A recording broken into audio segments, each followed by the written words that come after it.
In contrast to the Marxian concept, which denotes man's relation to himself and to his work in capitalist society, the artistic alienation is the conscious transcendence of the alienated existence, a higher level or mediated alienation. The conflict with the world of progress, the negation of the order of business, the anti-bourgeois elements in bourgeois literature and art are neither due to the aesthetic lowliness of this order nor to romantic reaction, nostalgic consecration of a disappearing stage of civilization. Romantic is a term of condescending defamation which is easily applied to disparaging avant-garde positions, just as the term decadent far more often denounces the genuinely progressive traits of a dying culture than the real factors of decay. The traditional images of artistic alienation are indeed romantic, inasmuch as they are in aesthetic incompatibility with the developing society. The incompatibility is the token of their truth. What they recall and preserve in memory pertains to the future, images of a gratification that would dissolve the society which suppresses it. The great surrealist art and literature of the 20s and the 30s has still recaptured them in their subversive and liberating function. Random examples from the basic literary vocabulary may indicate the range and the kinship of these images, and the dimension which they reveal, soul and spirit and heart. La recherche de l'absolu, le fleuve du mal, le femme enfant. The kingdom by the sea, le bateau ivre, and the long-legged bait, Ferne and Heimat, but also demon rum, demon machine, and demon money, Don Juan and Romeo, the master builder, when the dead wake. And when we dead awake. Their mere enumeration shows that they belong to a lost dimension. They are invalidated not because of their literary obsolescence. Some of these images pertain to contemporary literature and survive in its most advanced creations. What has been invalidated is their subversive force, their destructive content, their truth in this formation. They find their home in everyday living. The alien and alienating oeuvres of intellectual culture become familiar goods and services. Is their massive reproduction and consumption only a change in quantity, namely growing appreciation and understanding, democratization of culture?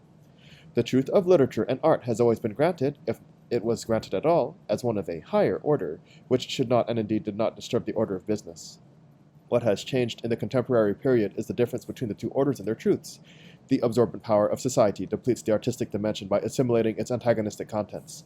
In the realm of culture, the new totalitarianism manifests itself precisely in a harmonizing pluralism, where the most contradictory works and truths peacefully coexist in indifference. Prior to the advent of this cultural reconciliation, literature and art were essentially alienation, sustaining and protecting the contradiction, the unhappy consciousness of the divided world, the defeated possibilities, the hopes unfulfilled, and the promises betrayed. They were a rational, cognitive force, revealing a dimension of man and nature which was repressed and repelled in reality. Their truth was in the illusion evoked, in the insistence on creating a world in which the terror of life was called up and suspended, mastered by recognition. This is the miracle of the chef d'oeuvre. It is the tragedy sustained to the last, and the end of tragedy, its impossible solution. To live one's love and hatred, to live that which one is, means defeat, resignation, and death. The crimes of society, the hell that man has made for man, become unconquerable cosmic forces. The tension between the actual and the possible is transfigured into an insoluble conflict, in which reconciliation is by grace and the oeuvre as form, beauty as the promesse de bonheur. In the form of the oeuvre, the actual circumstances are placed in another dimension where the given reality shows itself as that which it is. Thus, it tells the truth about itself. Its language ceases to be that of deception, ignorance, and submission. Fiction calls the facts by their name, and their reign collapses. Fiction subverts everyday experience and shows it to be mutilated and false.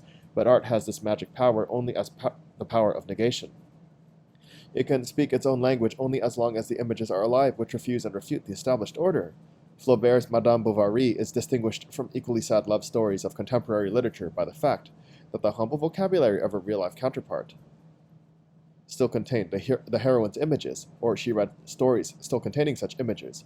Her anxiety was fatal because there was no psychoanalyst, and there was no psychoanalyst because, in her world, he would not have been capable of curing her. She would have rejected him as part of the order of Yonville, which destroyed her. Her story was tragic because the society in which it occurred was a backward one, with a sexual morality not yet liberalized and a psychology not yet institutionalized. The society that was still to come has solved her problem by suppressing it. Certainly, it would be nonsense to say that her tragedy or that of Romeo and Juliet is solved in modern democracy, but it would also be nonsense to deny the historical essence of the tragedy. The developing technological reality undermines not only the traditional forms but the very basis of the artistic alienation. That is, it tends to invalidate not only certain styles, but also the very substance of art.